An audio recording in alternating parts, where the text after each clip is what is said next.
Eu quero conversar com você sobre um quadro que a gente acaba vendo na pediatria, principalmente no pronto-socorro e também dentro da UTI, que é o edema pulmonar. O edema pulmonar, de forma bastante básica, ele acaba sendo dividido em cardiogênico e também nos não cardiogênicos. Como o próprio nome diz, o edema cardiogênico está relacionado com aquele paciente que tenha alguma cardiopatia. Então, aqui a gente pode, por exemplo, citar as CIAs, a CIV, o defeito de septo atrioventricular, que são cardiopatias que fazem enxante. E também o não cardiogênico, a gente pode citar doenças sistêmicas. Pode citar também doença renal, como síndrome nefrítica ou síndrome nefrótica. Pode ainda citar outra que a gente acaba vendo também, que é o afogamento, pode fazer um edema também, entre outras, mas aqui é só de um modo geral para a gente entender. Antes de eu pegar e realmente falar aqui para você, mostrar imagens sobre esse edema, eu quero primeiro fazer um esquema dessa fisiopatologia. É importante a gente ter essa percepção das fases do edema pulmonar, porque cada uma delas tem um tratamento e uma abordagem terapeuticamente medicamentosa e não medicamentosa diferentes. Então é importante a gente ter esses conceitos aqui claros na nossa cabeça. Esquemão. Quando a gente pensa aqui então no nosso alvéolo, ele acaba tendo parte do saco alveolar. Então aqui só para a gente deixar isso um pouquinho mais de fácil compreensão. E ao redor do alvéolo passa um vaso, que é o responsável aqui por fazer toda a troca, a fazer a perfusão desse alvéolo. Então, teoricamente, para cada unidade alveolar, a gente tem uma unidade vascular. Isso é o que acaba sendo o fisiológico. Quando a gente tem o edema pulmonar, quero fazer aqui então uma divisão, porque a gente tem duas fases do edema pulmonar. A primeira fase do edema pulmonar seria a fase aqui intersticial. Fase intersticial. E outra fase que a gente tem do edema pulmonar é a fase alveolar. Quando a fase intersticial não é resolvida, ela acaba progredindo para a fase alveolar.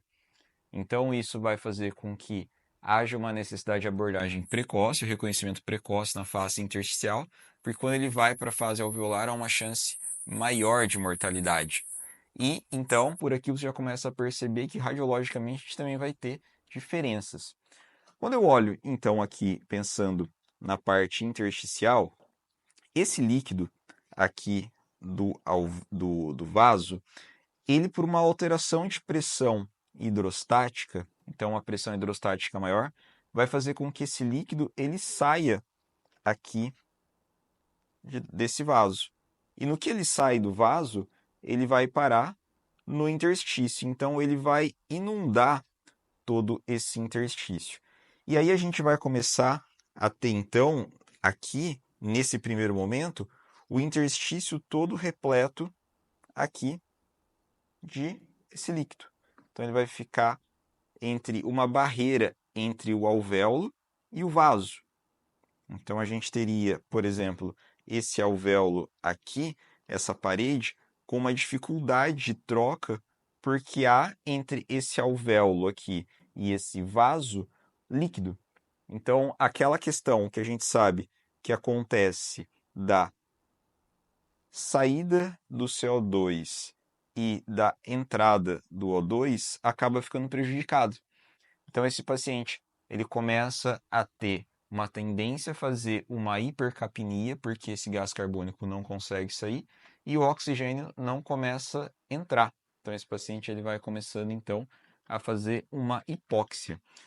Aí a gente tem então esse primeiro momento que seria a fase intersticial. Agora, essa fase intersticial, se não for resolvida, o que vai começar a acontecer? Esse líquido todo, ao invés dele ficar apenas aqui restrito ao interstício, ficar só nessa região, ele começa a inundar todo o alvéolo. Então ele vai começando a fazer um preenchimento alveolar. E dependendo da extensão disso, ele vai inclusive fazendo um preenchimento brônquico e bronquiolar. Então, mais uma vez, toda essa parte aqui de troca do gás carbônico, que o gás carbônico deveria sair e o oxigênio deveria entrar na circulação, ela acaba ficando prejudicada.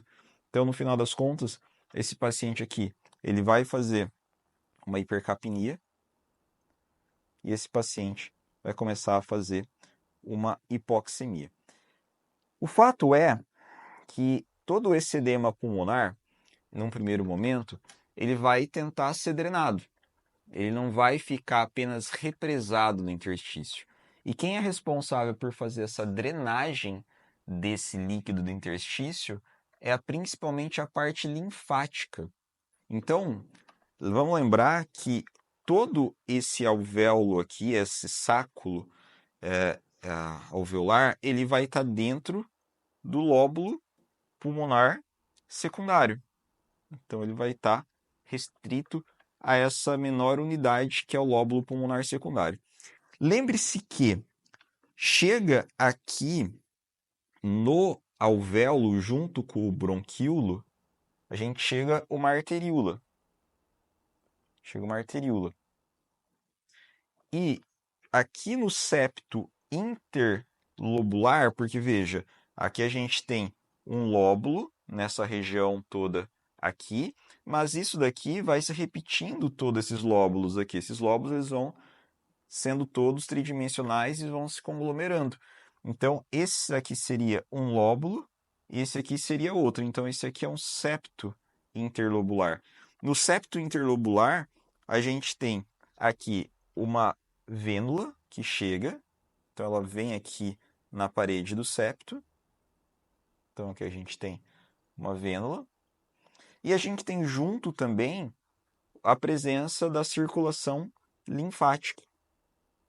Então, toda essa circulação linfática aqui, nesse primeiro momento, vai tentando fazer a limpeza, a drenagem aqui de todo esse líquido que está se acumulando aqui no interstício.